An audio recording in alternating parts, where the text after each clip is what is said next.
Parlour सारखा makeup look कुणाला आवडत नाही, पण प्रत्येकालाच येईल यातला भाग नाही. टेन्शन घेऊ नका, मी आहे ना. तर आता मी फेस वॉश केलाय, चेहऱ्यावरती काहीच नाही, फक्त सिटाफिलचा आता मॉइश्चरायझर सुरुवातीला लावले. फर्स्ट स्टेपच आपली मॉइश्चरायझर पासून होते. आता सेकंड स्टेप आहे, जे छोटे छोटे ओपन पोर्स असतात, आता 30+ म्हणलं की त्या गोष्टी येतातच. तिथे मी लावले PSCचं प्रायमर आणि छान असं प्रायमर लावून घेतल्याच्या नंतर गालावरती आता इनसाइट कॉस्मेटिकचं हे कलर करेक्टर आहे. कारण आपल्या चेहऱ्यावरती डाग धब्बे असल्याच्या नंतर हे लावावंच लागतं, हे लक्षात ठेवायचं. यातला आपल्याला जो केशरी कलर दिसतोय तोच मी जिथे जिथे डाग आहेत तिथे तिथे फक्त बोटाच्या साह्यानं लावते.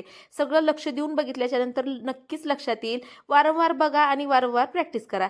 इथे जिथे जिथे आता मी ऑरेंज कलर लावलाय, जिथे जिथे काळपटपणा होता तिथे तिथे ऑरेंज कलर लावला. आता त्या ऑरेंज कलरवरतीच आता येलो कलर लावायचा आहे, जे की इनसाइट कॉस्मेटिकचाच आहे कलर करेक्टर. आणि छान असं जिथे जिथे ऑरेंज होतं तिथे तिथे येलो लावल्याच्या नंतर बघा स्किनवरचे ते ऑरेंजनेस पूर्ण गेलेला आहे आणि छान आपले जे जे दाग धब्बे होते चेहऱ्यावरती ते सगळे कव्हर झालेले आहेत. आता पूर्ण चेहरा व्यवस्थित दिसतोय आपला. आता यानंतर आपल्याला फाउंडेशन नाही लावलं तरी चालेल, पण मी लावणार आहे. फॉरएव्हर 52चं फाउंडेशन घेतलं आणि डॉट डॉट करून चेहऱ्यावरती एकदम कमी क्वांटिटीत लावलं. इथे ब्रश मी घेतलेला आहे, ब्रश नसेल तर तुम्ही हाताने पण लावू शकता, काहीच हरकत नाही.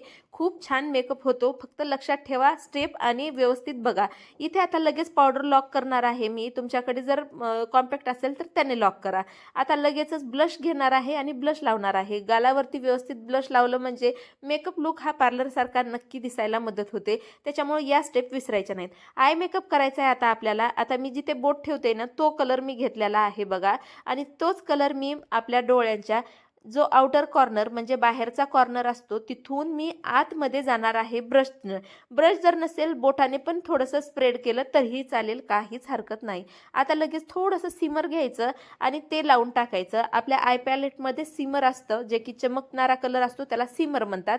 आणि लगेचच आता काजळ लावून घेतलं डोळ्यांवरती. आणि डोळे सुंदर दिसायचे असेल तर काजळ, मस्कारा आणि लायनर या गोष्टी 3 लावल्याच पाहिजे. लगेच आता मी लायनर सुद्धा लावून घेते आणि सुंदर असं लायनर जर तुम्हाला आवडत असेल शिकायला तर माझ्या चॅनलवरती व्हिडिओ डिटेलमध्ये आहेत, तेही तुम्ही पाहू शकता. आता लगेच लिपस्टिक लावायची. हा मेकअप लुक जर तुमच्या लक्षात येत नसेल तर डिटेलमध्ये जर बघायचं असेल खाली दिलेला त्रिकोणी बटन आहे बघा, त्यावरती क्लिक केल्यावर तुम्हाला आरामशीर 10 ते 15 मिनिटाचा व्हिडिओ आहे, पण तुम्हाला पूर्ण मेकअप लुक समजणार आहे. इथपर्यंत आलाच व्हिडिओ आवडला तर लाईक करा, 10 शेअर करा स्टेप आणि मधला चॅनलला हा सबस्क्राईब मेकअप करा. लुक तुम्हाला कसा वाटलाय? आवडला असेल तर प्लीज प्लीज चॅनलला सबस्क्राईब करा आणि लाईक करा आणि शेअर करा जास्तीत जास्त व्हिडिओ, जेणेकरून सगळ्यांना माहिती भेटेल या मेकअप लुकची.